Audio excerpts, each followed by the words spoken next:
আসসালামু আলাইকুম। SolidWorks install করার পরে সলিডওয়ার্কস ওপেন করতে হলে আমাদের সলিডওয়ার্কসের এই ফাইলটাতে যাব। এটা সলিডওয়ার্কস, তারপরে আপনার সলিডওয়ার্কসের ভার্সনটা দিয়ে নামটা শুরু হয়েছে।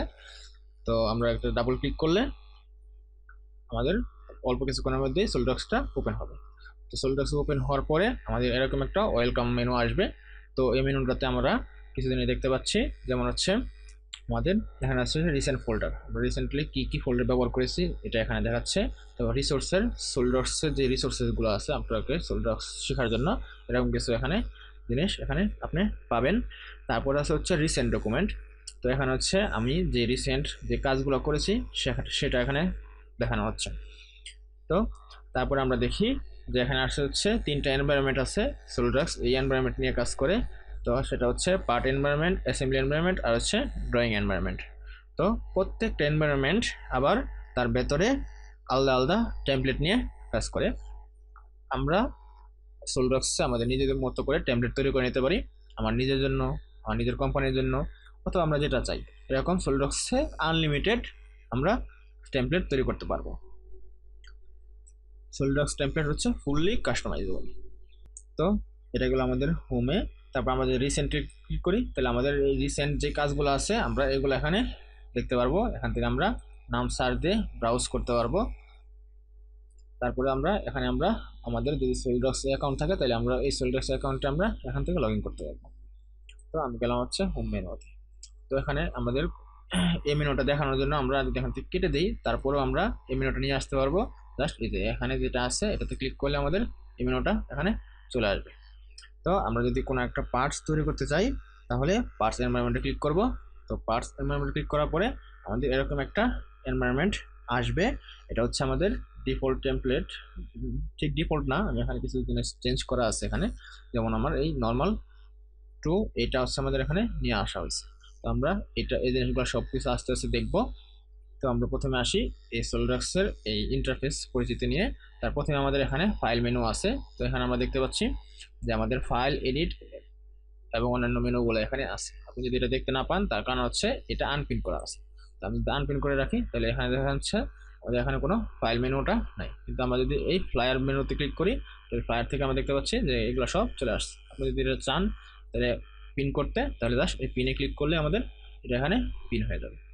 তারপরে এখান থেকে দেখতে পাচ্ছি আমাদের welcome menu, new file create, তারপর হচ্ছে open file, save, print, rebuild এবং হচ্ছে ফাইল প্রপার্টিস এবং হচ্ছে অপশন, এই জিনিসগুলো এখানে আছে।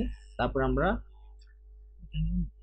আমরা এই পাশে দেখতে পাচ্ছি যে এখানে আমাদের সার্চ বার আছে। এখান থেকে আমরা আমাদের কোনো কমান্ড, আমাদের যে জিনিসটা চাচ্ছি, যে জিনিস করতে যাচ্ছি এই জিনিসটা যদি আমরা নাম জানি কিন্তু এখানে কোথাও খুঁজে পাচ্ছি না তাহলে আমরা এখান থেকে এটা সার্চ দিয়ে নিয়ে আসতে পারবো। তো এখানে সার্চ কমান্ড লেখা আছে, আপনি যদি এখান থেকে ড্রপডাউন দেখে দেখেন তাহলে সার্চ হেল্পও ক্লিক করতে পারবেন। তো আমরা যদি সার্চ হেল্প চাই তাহলে সার্চ হেল্প সিলেক্ট করে এখানে সার্চ দেবো, তাহলে আমাদের হেল্প থেকে আমাদের সার্চগুলো দেখাবে। তারপরে আমরা যদি কমান্ড চাই তাহলে এখান থেকে জাস্ট কমান্ড সিলেক্ট করে এখানে দেখাবে। তারপরে ধরো আমি একটা কমান্ড চাচ্ছি, সেটা হচ্ছে ঠিক আছে। তো স্প্লাইন যদি আমি চাই, তো স্প্লাইন সাপোজ আমি এখানে কোথাও খুঁজে পাচ্ছি না, অথবা স্টাইলিশ লাইন এটা খুঁজে পাচ্ছি না। তো আমি যদি এটা দেখতে চাই যে কোথায় আছে তাহলে এখান থেকে ক্লিক করে আমরা ব্যবহার করতে পারবো। অথবা আমরা যদি এখানে এই আই বাটনে ক্লিক করি তাহলে আমাদের সলিডওয়ার্কস নিজে নিজে আমাদেরকে দেখাবে যে এই টুলসটা কোথায় আছে। আমি আই বাটনে ক্লিক করলাম, তখন দেখা যাচ্ছে যে আমাদের স্প্লাইনে ক্লিক করতে হবে। তারপরে এখানে যেই ড্রপ ডাউনটা আছে আর এই ড্রপ ডাউনে ক্লিক করে আমরা এখানে কি পাবো, এই স্টাইল স্প্লাইন যেটা আছে এটা আমরা এখানে পাবো। তো এই গেল হচ্ছে আমাদের ফাইল মেনু। তারপরে আসছে আমাদের এটা হচ্ছে রিবন। রিবনে আমরা দেখতে পাচ্ছি বিভিন্ন ধরনের এখানে ট্যাব আছে। আমরা যদি ট্যাবগুলোতে ক্লিক করি তাহলে আমাদের এই টুলসগুলো আমাদের চেঞ্জ হচ্ছে, বা যেখানে ক্লিক করব আমাদের সেই অনুযায়ী আমাদের এই টুলসগুলো দেখাবে। তো আপনি যদি আপনার ওপেন করার পরে এখানে এই সবগুলো ট্যাব নাও দেখাইতে পারে, যদি না দেখায় আপনি যেটা চান সেটা এখান থেকে নিয়ে আসতে পারবেন। জাস্ট রাইট ক্লিক করবেন, এই ট্যাবসে যাবেন, এখান থেকে যেটা চান সেটা সেরকমভাবে টিক চিহ্ন দিয়ে রাখবেন। যেমন আমি যদি স্ট্রাকচারাল সিস্টেম চাই বা ওয়েল মেড চাই তাহলে আমরা সেটাকে ক্লিক করলাম, তাহলে এই যে ওয়েল মেড এখানে চলে আসছে। আবার যদি না চান তাহলে জাস্ট এখান থেকে গিয়ে এটা আনটিক করে দেবো। ঠিক আছে, আনটিক করে দিলে এটা চলে যাবে।